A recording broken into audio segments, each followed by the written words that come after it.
Audio level 1, 2, 3.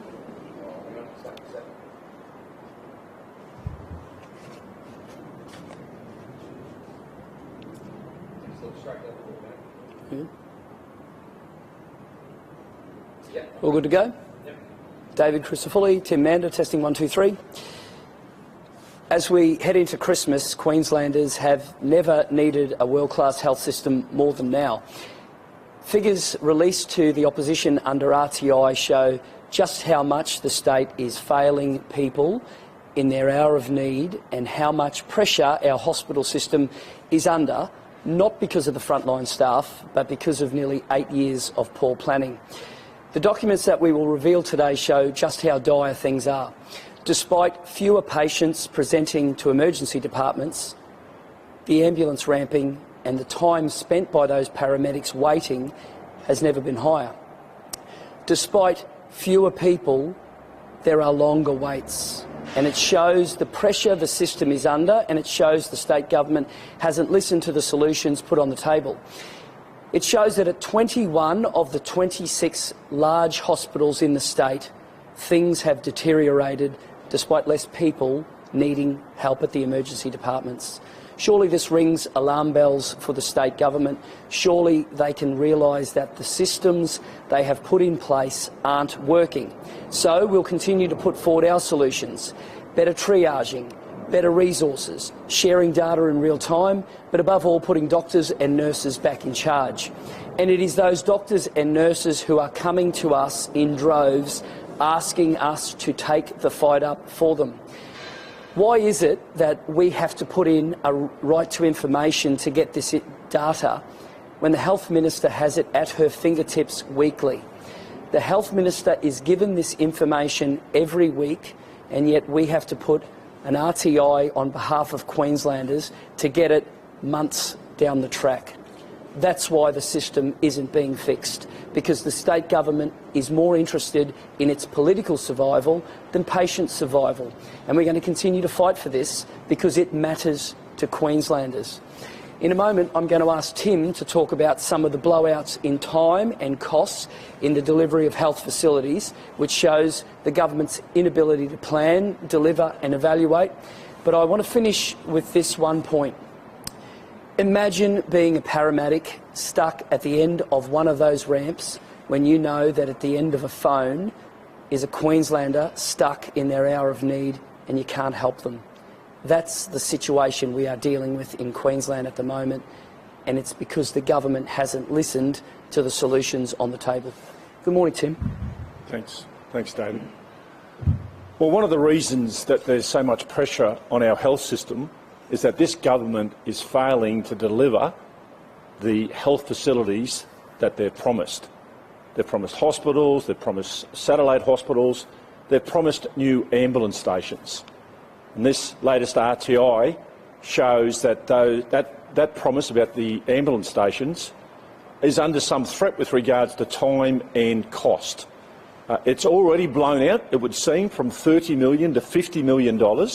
That's a massive increase, and there's real doubts about their ability to deliver those new ambulance stations when they promised in this term of government. In fact, at least one of them won't be delivered until 2025.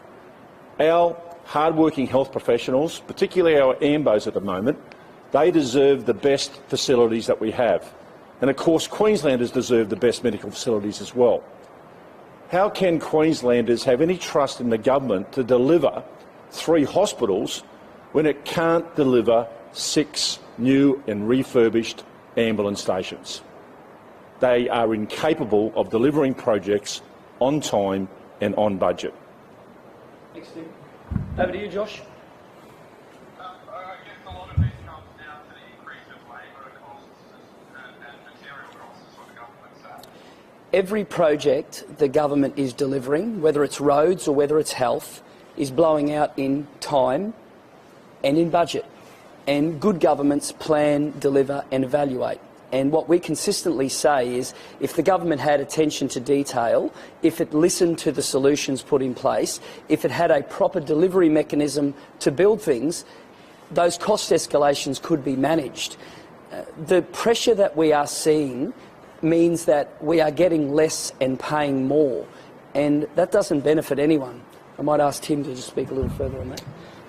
Look, this government has an incredibly poor record on delivering on the promises that they make, and they come up with every excuse possible.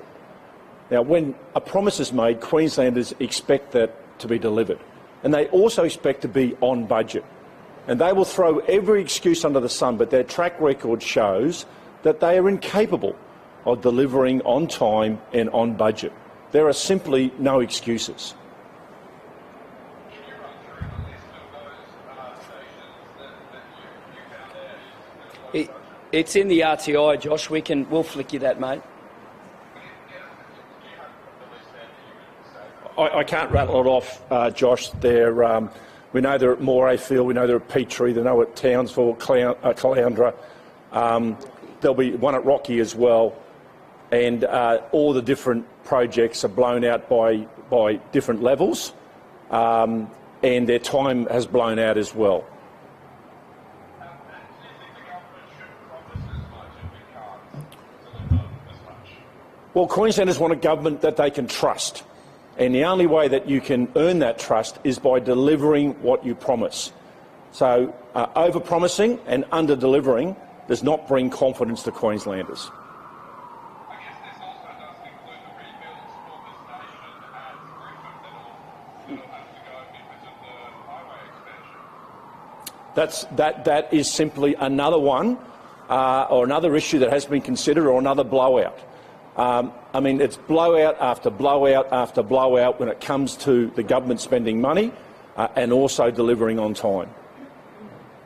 In your view, where do you think are the areas that are most in critical need for new stations? Where are the growth areas?